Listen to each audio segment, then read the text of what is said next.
Mario Monti, ingeniero, buen día. Sí, buenos días, Juan Carlos.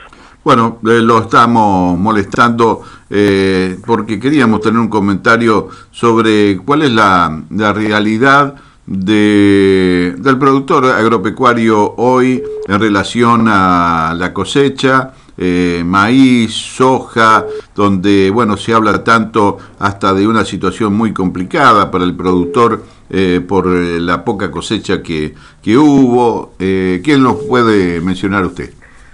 Bueno, mira, con lo que respecta a maíz, los lotes que ya fueron trillados, realmente los rendimientos fueron muy bajos. Hubo una pérdida importante de rendimiento. Si bien eso se espera que mejore con los lotes de maíz de segunda, que gracias a las lluvias y a las buenas temperaturas de este otoño, dan la expectativa de rendimientos medios a relativamente altos para lo que sería un maíz de segunda. La proporción es baja, pero hay maíces de segunda que hay que esperar que terminen de madurar. Hay campos que ha dado 5, 6, 7 quintales, ¿no? Sí, cuando uno habla de rendimientos bajos, estamos hablando que un maíz de menos de 70 quintales a un contratista no le alcanza para cubrir sus costos.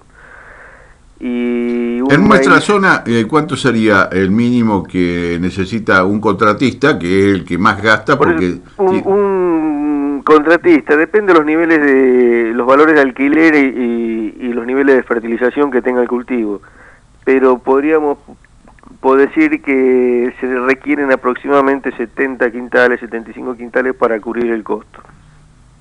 Es muy difícil, que en este caso los maíces no lo han, claro. Los maíces de primera no lo han tenido.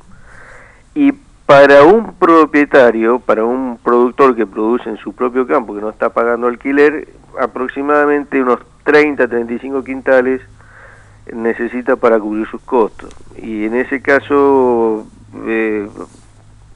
digamos, son pocos los que llegaron. Tampoco han logrado cubrir esos costos, otros sí lo han logrado cubrir esos costos.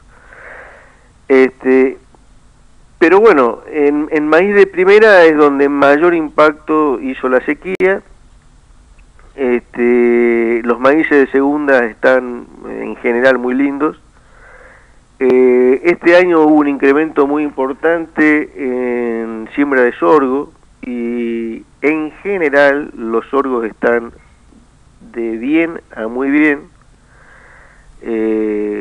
Vamos a tener rendimientos que se pueden esperar alrededor de los 80 quintales. Hace años que no se veía un sorgo como el que estamos viendo en algunos lotes, ¿no? Exactamente, hacía muchos años que no se veía tanto sorgo. Sí, es cierto. Que realmente ha sido una excelente estrategia, y esto tiene que ver con la diversificación que uno siempre está pregonando que tiene que haber en la región. ¿Pero por qué se inclinó el productor agropecuario? Porque es difícil que el productor cambie en el aire de siembra.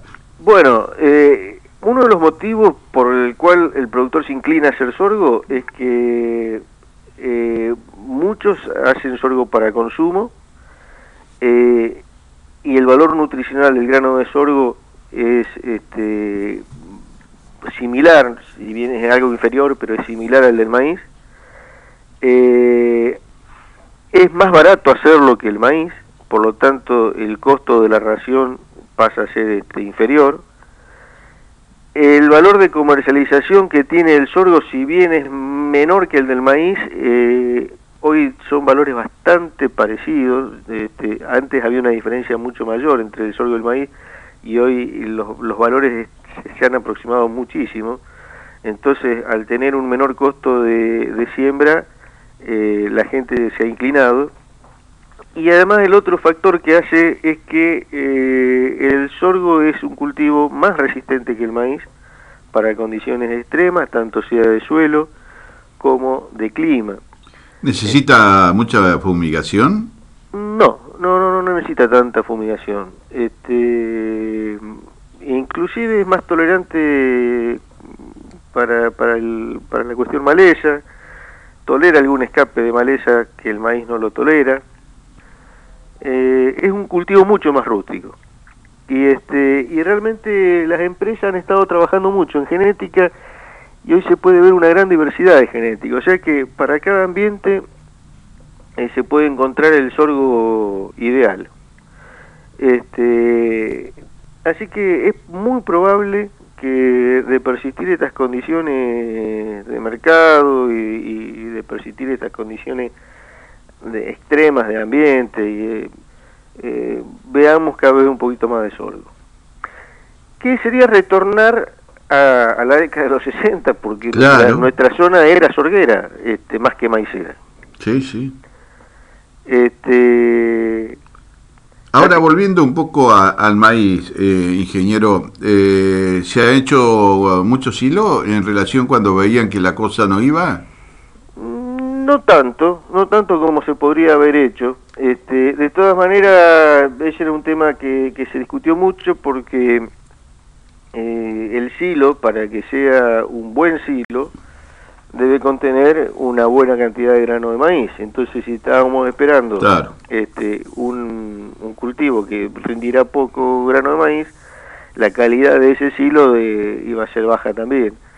Entonces, era relativo. Lo que pasa es que, de todas maneras, la salida a forraje de un cultivo agrícola era la posibilidad de no perder tanto, porque era la posibilidad de transformar ese forraje, ese grano, esa poca cantidad de grano y de planta que había, en kilos de carne, que era una transformación que generaba una diferencia a favor.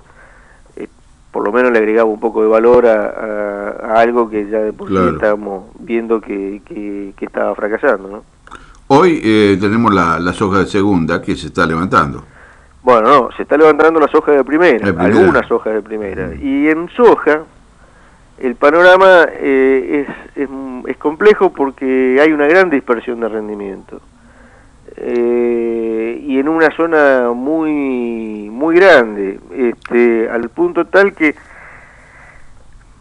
lo que uno va viendo y hablando y viendo en la región y lo que están planteando los analistas, se están esperando reducciones de alrededor del 25%. Ese valor para muchos les queda corto, digamos, porque hay una pérdida mayor en algunos lotes. Para otros, ese valor es exagerado, porque tiene un rendimiento casi normales. Todo depende muchas veces, y sobre todo en el tema soja, de las expectativas de rendimiento que se tienen. Claro, nosotros nuestra zona son esperables en años muy buenos, rendimientos de 40 o posiblemente por un poco por encima de eso. Si bien en determinados lotes, pero ese no es el rendimiento promedio. Para nosotros un rendimiento promedio está en el orden de los 32, 35 quintales. Y bueno, vamos a tener sojas que van a andar por encima de 30 y vamos a tener sojas que van a andar por debajo de 10 quintales.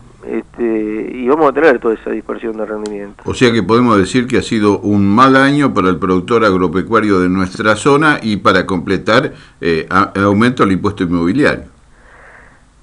Y todas estas cuestiones, sabés que son así. Es decir, lo que se está viendo para el sector agropecuario es que los ingresos no se están manteniendo, porque en la medida que el dólar vaya manteniendo su precio como lo mantiene, y el productor, al tener un producto que vale en dólares, que es el grano, y estar prácticamente planchado el precio en dólares del grano, porque está siempre girando por debajo de los $500, pero no sobrepasa ese valor. Y claro, esos 1.500 pesos, ¿hoy qué le significa al productor? Y hoy le significa que tiene que invertir más kilos de grano para comprar los insumos, más kilos de grano para poder subsistir diariamente, más kilos de grano para pagar sus servicios, por lo tanto se reduce su renta, y eso es así. La relación, digamos, eso está medido como relación insumo-producto y cada vez necesita más producto para acceder a los mismos bienes, ¿no? Ingeniero, novedades en el Ministerio.